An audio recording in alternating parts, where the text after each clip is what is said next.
honorables députés yi fi teew ak responsables politiques yi notamment les membres du bureau politique national et du conseil national du parti PASTEF di wax ni nag démb su ngeen xoolee yéen sénégalais yi gis ngeen ne le gouvernement à travers un communiqué de la primature dafa décider ne dafay saisir le conseil constitutionnel pour rendre irrecevable la proposition de loi bi nga xam ne moom la honorable député Guy Marius Sagna, Alphonse Sambou ak ki nga xam ne mooy Mame Diarra Bay introduire pour ñu réglementer utilisation wu crédits spéciaux yi soumettre ko à des mécanismes de contrôle. Communiqué boobu nag li ci gouvernement bi wax mooy loolu su ko defee daf ko teg ci ñaari article ci constitution bi muy article 76 ak article 83 de la constitution maanaam décidé na ne loi bi dañu ko war a neenal ñu ne ko foo ko teg mu ne li jëm ci caisse noire bii yéen assemblée waru leen koo xool président kese moo ko war a xool moom kese moo ko war a saytu moom mi nga xam ne moo koy utiliser. loolu moo tax ngeen dégg ñu ne dafa am un empiètement sur le domaine du règlement loolu nag pour leeral ko dañuy tàmbalee ci considération bu simple mooy ni réew mi bindoowee ci constitution dañu organiser les pouvoirs publics ni ñu ko organiser nag pouvoir bu ne dañ ko jox ay attributions pour bañ confusion am ñu ne assemblée nationale lii mooy sa cër. pouvoir exécutif bi nga xam ne président de la république moo ko yilif en tant que chef d'état gouvernement am tegu ci à travers premier ministre et les ministres lii mooy seen sañ-sañ loolu la ñuy wax le domaine de la loi et le domaine du règlement. article 67 bu constitution bi daal di lim mbir yu bëri daal di ne lii de loi rek moo ko mën a tënk maanaam assemblée moo ci am sañ-sañ ñu joxe ci exemple réew mi at mu ne. bu ñuy xool budget bi war ko voter ne fii dañuy jëlee alal ay ressources fii nañ koy def muy ay charges loolu loi moo koy déterminer li nga xam ne mooy infraction maanaam réew mi lii lañ fiy tere te ku ko def yoon lii la lay daan ñu ne loi moo koy def ak yeneen kon dañuy wax la loi a un domaine d'attribution maanaam texte yi mooy wax loi lii la am comme domaine ñu dem ci article 76 mu ni lépp loo xam ne du domaine loi règlement moo ko war a def moo tax la ñuy wax le règlement a un domaine résiduel maanaam lépp lu ci des règlement mën na ko def may wax nag esprit wu délimitation boobu am tekkiwul pouvoir public bu ne da nga war a garder jalousement et de façon malsaine say pouvoir ne du ma jëflante keneen loolu c'est pas l'esprit républicain du Sénégal. Et c'est pas l'esprit de notre constitution ndax nag pouvoir yi dañu war a am dialogue buy am entre les institutions et dinaa ci joxe exemple bu simple article 77 ci constitution bi moo ni assemblée nationale mën na habiliter président de la république mu jël ay mesures yoo xamante ne d'ordre législatif la war a nekk en prenant des ordonnances bi fi Covid-19 amee habilité wuñ président Macky Sall par l'Assemblée nationale mu jël ay mesures yoo xamante ne assemblée moo ko waroon def moom mu jël ko par ordonnance après assemblée daal di ko ratifier léegi ñun lan moo ñuy wax ne réew mi situation financière bii ñuy dund wala situation économique bii ñuy dund wala adduna bi conjoncture bu muy dox à travers guerre yi am réew mi mun na nekk un pays menacé de pénurie ndax le ministre Birame Souleye Diop wax na ko tolloon nañ foo xam ne l'enjeu n'était même pas nañu limiter les prix pour produits pétroliers yi mais l'enjeu principal était la sécurisation de l'approvisionnement du pays en hydrocarbures ndax bëri na dëkk yu mag yoo xamante demoon nañ ba pénurie essence di am ci station yi dëgg la wala dëgg. bu ñu tolloon foofu ci domaine yu mënti nekk ci pandémie ci n'importe quelle crise Bassirou Diomaye Faye bu ñëwee ne assemblée dama leen soxla pour ngeen habiliter ma pour ma mën a jël ay ordonnances ci loo xam ne yéen a ko war a def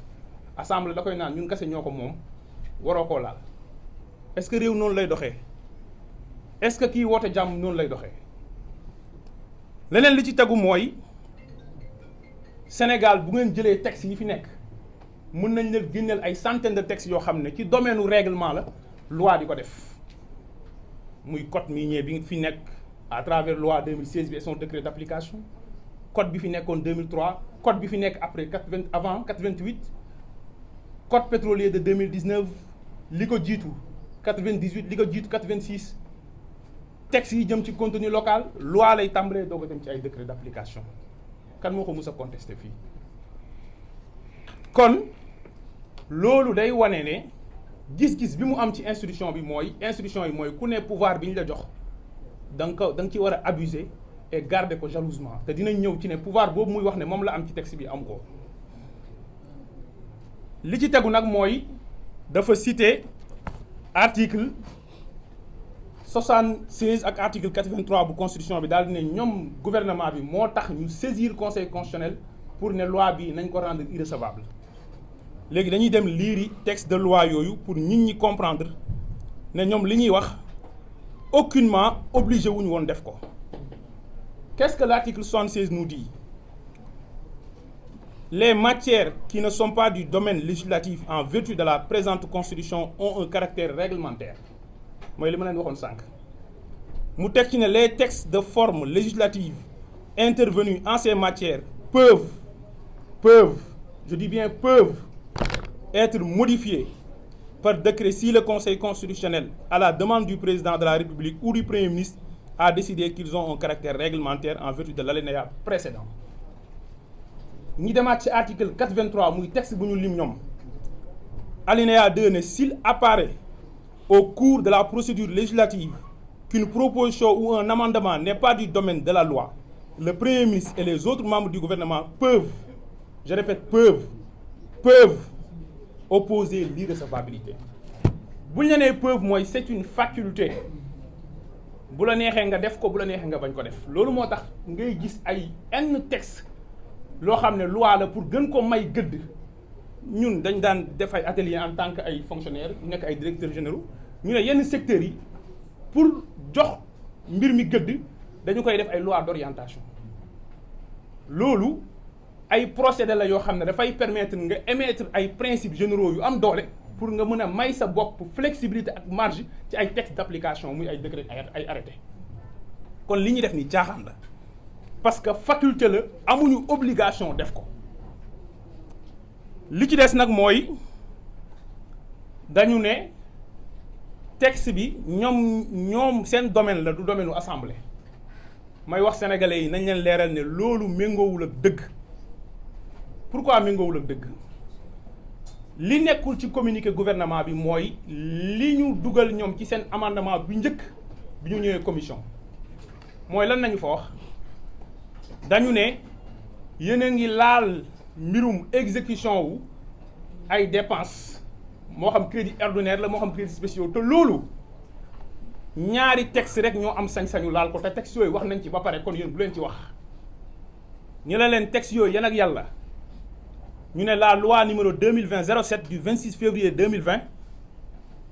portant relative aux lois organiques la loi organique relative aux lois de finances mooy loi organique 2020-07 du 26 février 2020 relative aux lois de finances ñaareel bi ñu cité décret 2020-978 du 23 avril 2020 portant règlement général sur la comptabilité publique nga xam ne mooy wax dépense su état ak opération de recette état bi fan ak fan lay jaar mooy li ñuy wax le circuit de la dépense publique ñu ne texte yooyu xool na mbir mi ba pare kon amatoo leen doo leen ciy wax léegi ñun nañ dem xooli texte yooyu noonu ñu liirandoor ko ci kanamu sénégalais yi pour ñëpp comprendre parce que ñun dañ jàpp ne le droit ce n'est pas aller sur la lune droit bii nañ ko teg ci bëtu sénégalais yi ñu liir ko pour comprendre xam fan la dëgg féete ak fan la caaxaan féete xam ñan ñoo bëgg mbir yu leer ak ñan ñoo xam ne caisse noire bi nee nañ dafa war a continuer di noir ba léegi ak ñan ñoo bëgg caisse bi nekk caisse blanche. alors bu ngeen demee ci loi organique relative aux lois de finances en son article 2 mu ngi ci internet bi daf ne les modalités d'application des dispositions de la présente loi organique sont définies dans les textes subséquents, notamment le décret portant règlement général sur la comptabilité publique, le décret relatif à la gestion budgétaire de l'État, le décret portant nomenclature budgétaire de l'État, le décret portant plan comptable de l'État et enfin le décret portant tableau des opérations financières. lii ci loi na ngi wax une énumération indicative et non limitative parce que le texte dit notamment mu ne loi organique bii ngeen ne moom moo war a wax ci lépp lu jëm ci exécution wu crédit ordinaire yi comme spéciaux yi maanaam alalu réew mi ci domaine yëpp ñu ngi koy voté waaye dina am ay texte d'application yi moo tax loi organique la texte d'application yi mën na nekk ay loi ordinaire te assemblée lu mu dugal loi ordinaire wala du loi ordinaire texte d'application yi mën na nekk ay décret aussi mu cité la ay décret mais am na yeneen décret yoo xam ne day ñëw te joteewul ak lii kese kon texte bii moo leen njëkk a weddi ci li ñu wax beneen bi mooy dañ ñu renvoyer ci décret 2020 portant règlement général sur la comptabilité publique ñu ni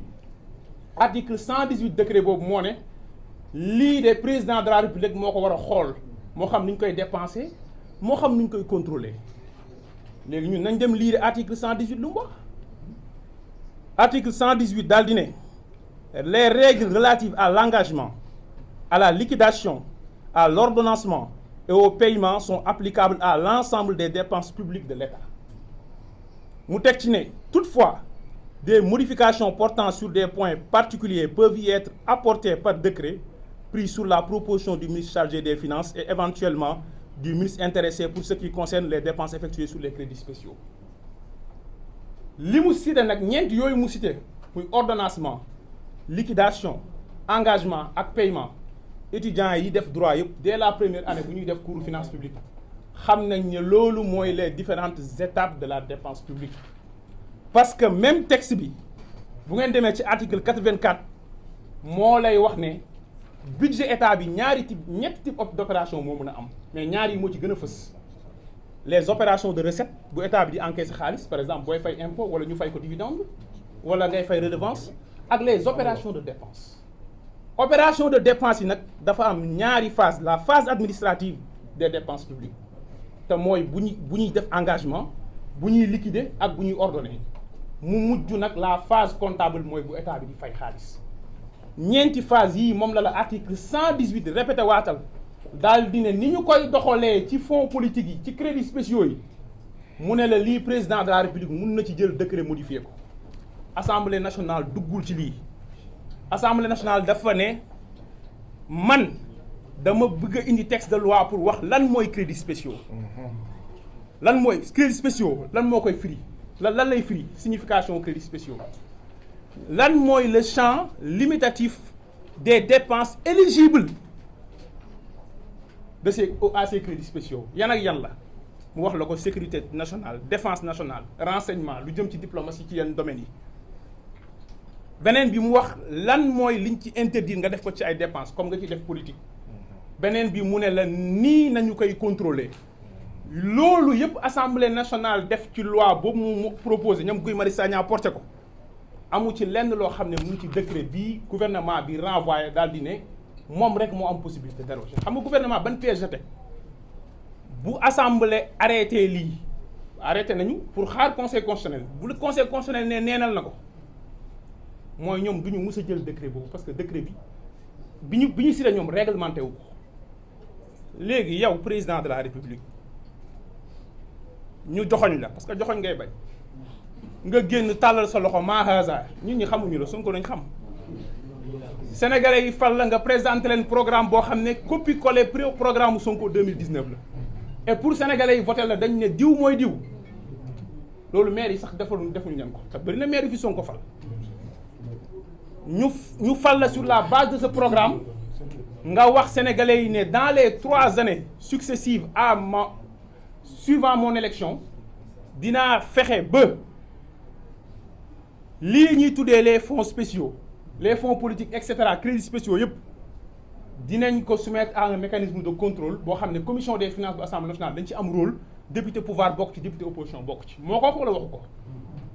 léegi yow tey assemblée dem ba la koy defal nga ne ko assemblée amoo droit def ko man maa am droit def ko lu tax defoo ko boobu léegi lii de mooy cooli du domaine loi domaine règlement la yaa yor règlement def ko parce que yaa ko dig sénégalais yi kon jubal taxu leen jug kon tout ce vacarme juridique résumé leen ko ci lu simple ñun ak yow ñoo àndoon di xeex dem kaso ku lu ne ñu daj ko ci ay nit dee ci ñu diggandoor sénégalais yi ne fonds yi dañu war a xool naka lañ koy utiliser parce que seen alal la ñu falu yow defuloo ko ba mu romb ce premier ministre bi nga xam ne mooy l'incarnation du projet ñëw proposer le projet de loi pour ñu def ko est-ce que da nga ko wax ne ko loi du ko def décret moo koy def non nañu xaar nga génn ci kanamu sénégalais yi le 2 mai def interview fas yéene cee dellu ginnaaw ba mu leer la tey assemblée yëkkatiwaat ko nga ne loi du ko def décret moo koy def yéen gëm ngeen ne yéen ñii yéen a may déglu gëm ngeen ne Bassirou Diomaye Faye dina réglementer les fonds spéciaux sénégalais yëpp xam nañ ne li muy wax amul et c'est ça la triste réalité derrière tout ce vacarme juridique autour des crédits spéciaux kon ce recours là amul benn sens juridique et c'est un recours encore une fois de reniement des forts engagements pris devant le peuple sénégalais et le peuple saura arbitrer li ci tegu nag mooy lii di xew nii lan lay wundu xam nga lan lay wundu mooy ki nga xam ne moom nañu sololoon manteau gardien de la constitution décidé na nekk le chef de file de la profanation de la constitution parce que constitution mooy lan mooy ñun askanu Sénégal suñuy aspiration lay traduire ci naka nañu bëgg a organiser suñu système politique mais lan mooy suñu mode de vie sociale loolu mooy constitution du loi esprit la du lettre esprit la constitution dafay refléter ñun askanu Sénégal lan mooy suñu identité boo demee Royaume-Uni di nga xam ne c'est un royaume oui démocratie parlementaire la waaye c'est un royaume di nga ko xam boo demee Arabie Saoudite di nga xam lan mooy seen identité boo xoolee seen dustour waaye boo xoolee constitution Sénégal dina la photographier lan mooy identité Sénégal constitution boobu noonu dafa émettre ay principes yu am solo principes yooyu daf cee bokk la transparence dans la gestion des finances publiques lan la constitution bi wax daf ne le peuple sénégalais affirme son attachement à la transparence dans la conduite et la gestion des affaires publiques ainsi qu'au principe de bonne gouvernance moo tax yoon bii Bassirou Diomaye Diakhar Faye jël bu ñu nee dañuy def déclaration de patrimoine à la sortie moom moo ko waxoon mu ne naa ko def mais yéen tamit def leen ko julli jot na demal nga julli ji boo julliwul demal nga julli mais loolu mooy lan loolu waxi lan la kaay ñu réglementer crédits spéciaux yi nga ne yow mënoo ko def man maa ko mën a def te ñun ñëpp xam nañ yow doo ko mës a def pourquoi yow mi koy utiliser yow yaa ko war a contrôler loolu fu mu am loolu bu si teguwee mooy moom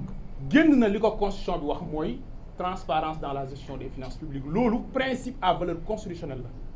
la te moom mu waat boo waxee rek mu ne man kese maa waat wax nañu ko pale man kese maa waat waaw li nga waat doo ko respecté beneen bi mooy jël na yoon boo xam ne